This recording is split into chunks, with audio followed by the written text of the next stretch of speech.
Je peux pas tout dévoiler, mais il faut savoir, bon, je travaille à l'huile exclusivement, sur des châssis que je prépare moi-même, que j'enduis moi-même, qui sont des châssis de très grosse toile, qui pèsent, on est aux alentours de 600 grammes mètre carré, des fois plus. Sinon, je travaille d'après des documents photographiques que je fais moi-même sur le terrain. Ça peut être dans des parcs animaliers ou en Afrique, directement. Après avoir habité Paris pendant de nombreuses années, je suis maintenant résident sur la Normandie, dans la vallée de la Theux, dans un petit village à environ 200 km de Paris. Ce qui me permet d'avoir une grosse maison et un grand bâtiment avec un atelier qui permet de faire des toiles importantes en dimension. Je fais quasiment que de l'Afrique. C'est simple, hier un client me demandait, je crois n'avoir pas en tout et pour tout que 3 chevreuils et 4 sangliers. Et je fais ça depuis plus de 20 ans maintenant. Et j'ai choisi l'Afrique parce que d'abord c'est une faune qui me passionne. L'ambiance et les lumières ils sont totalement différentes de ce qu'on peut trouver à Paris.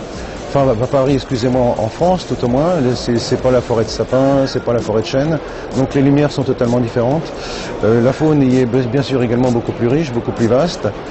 Et indépendamment de ça, j'avais également un carnet d'adresses que j'ai pu exploiter et qui était destiné purement à l'Afrique. Donc ma clientèle est essentiellement des gens qui chassent, qui font des safaris sur l'Afrique, la plupart du temps.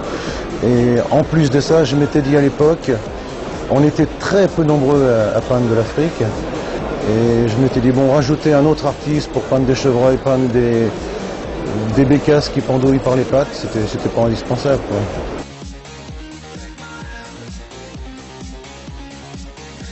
En fin de compte, pour moi, ce qui importe, c'est l'image. Peindre un éléphant dans la teinte de sa robe habituelle sur un fond dans son biotope naturel, d'abord ça a été fait des milliards de fois, ça ne me passionne pas, il n'y a pas de recherche colorimétrique, il n'y a pas de création pour moi. Le travail photographique qui se fait d'ordinaire en France et aux États-Unis au niveau de l'art animalier, que l'on voit partout, en fin de compte ne signe pas son artiste. Vous prenez un tableau, je ne vais pas citer de nom, un tableau hyper réaliste, et vous avez au moins 200 artistes qui font la même chose. Donc le fait est que je me singularise un petit peu plus avec ce style qui est plus ou moins qualifié de pop art animalier. Mais ce qui m'ouvre aussi des portes hors chasse. J'ai des clients qui n'ont rien à voir avec le milieu de la chasse, qui sont purement intéressés par l'aspect décoratif. Et ça ouvre un petit peu l'éventail de clientèle, et aujourd'hui on ne peut pas négliger non plus ça. Ceci dit, je m'amuse d'abord. Pour moi, l'animal est un prétexte au tableau. C'est pas systématiquement le sujet principal.